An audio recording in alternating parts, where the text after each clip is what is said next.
model, like straight from Hollywood Hills, Beverly Hills, you know, shoppers district. And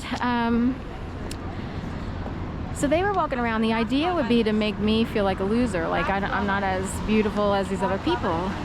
But then they brought out normal people out of the Starbucks here at 16th. I already knew that they were saying someone else.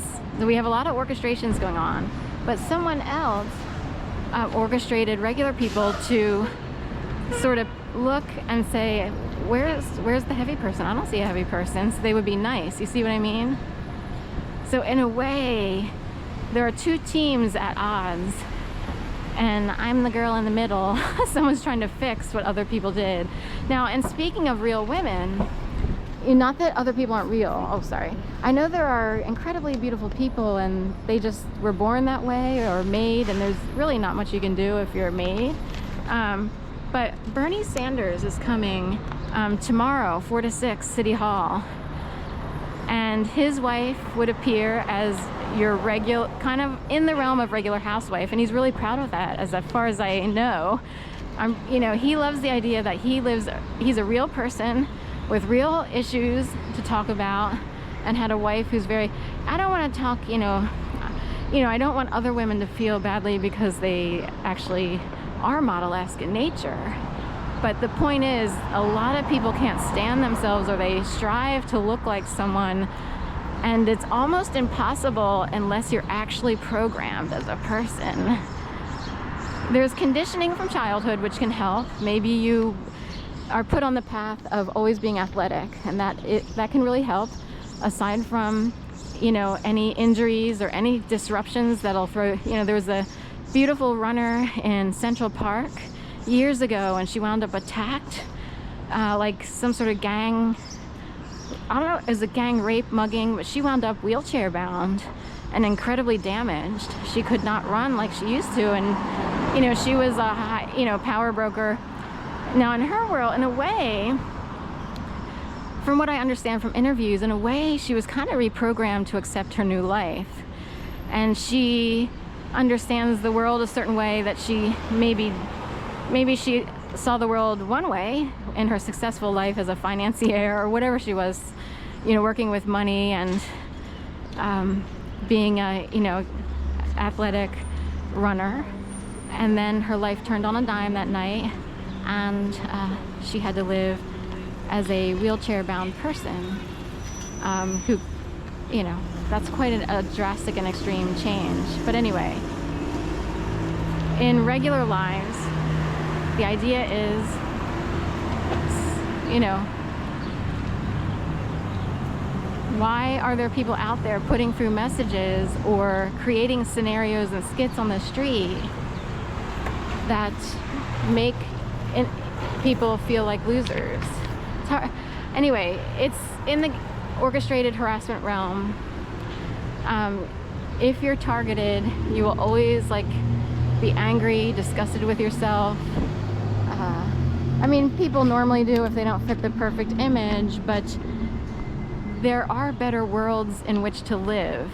So there are people in different universes who will, you know, reinforce the idea that people are beautiful regardless of weight, height, ability to be part of, you know, the running group or per se. I'll just go with that because there's the Broad Street Run. Or to, if you don't have, it does take money even to run. You have to have good shoes. You have to, if you're running a lot, you have to buy new shoes often enough, you know, and they're expensive, the good shoes. In addition to the attire, whatever you wear in terms of shorts, you know, shirts, sports bras for women. Should you carry a water bottle if you're going out for more than so many miles? Do you get an iPod? Then you have to get like some sort of Apple phone with an iPod, you know, all those. Then you got to track. Some people are big on tracking and timing, and they try to improve their time and mileage per se, speed, distance. Some people go out and they're just soul runners and they don't care about that stuff. But there are people who have all the gadgets you can find, and you have to be able to pay for that. Not everybody can pay for that. So then the people who can't afford to even attempt to be quote unquote in shape or part of the beautiful community, then the layers just pile on in terms of oppression and depression. So there we go. Kinda had a little difficulty trying to get my point across today. Some days are better than others, but there's lots of distractions. Not too bad though. And in a way, we don't want to be too perfect. If people are incredibly perfect, then they are tapped in big time to the source. It's like reaching up. As a writer, I used to think this way, like my brain needs to go transcend. It needs to go up here so I can figure out how to structure this article or essay or whatever I'm writing. How am I going to structure this? And it's like I have to think, I have to write things down, I have to rearrange. There's a lot of tweaking. There's a lot of work and skill involved in writing, and writing well, because you know, even the best of writers think they're getting their point across, or they think they created a great arc in their story. But if someone else reads it and they're like, I totally got lost at this point. So hopefully you have a really good second reader or editor, just this, or you know, someone to say like, you know, this is really good, but I totally got lost on this section.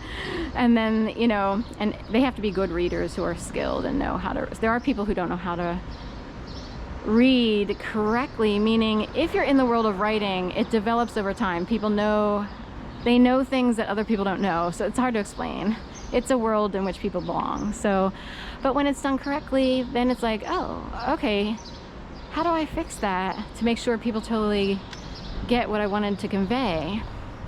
And most writers, highly skilled or not, think that they you know, it's normal for people to think they did, you know, like, oh, I did a really good, you know, and then you have to have second, third readers, just a group of people. That's why they have workshops to workshop manuscripts, so people can say, and good people know how to couch everything so that you're not all, your ego's not all bruised, because most writers often are on the quiet side.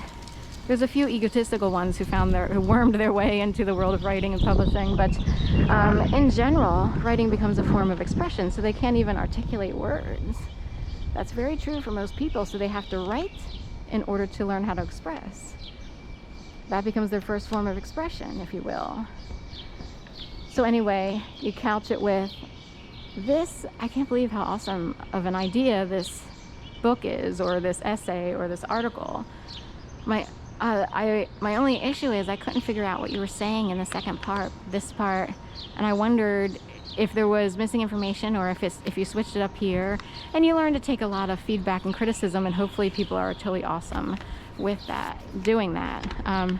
Writers who are sensitive to other writers usually are pretty good, and they're not totally bent out of shape all the time.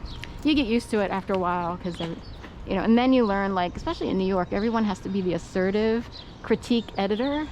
So it's like you have to, what's it called? Gain your chops or whatever, sort of earn your badge by not being too, say you loved something, you're like, oh my God, this is really awesome, I can't believe it. People who have to earn their chops still have to find something to complain about, per se, or to pick on, or just to critique. So those are things that everybody has to learn in the writing world. As you try to ascend through the levels of writers, there are very high level writers, and I'm still in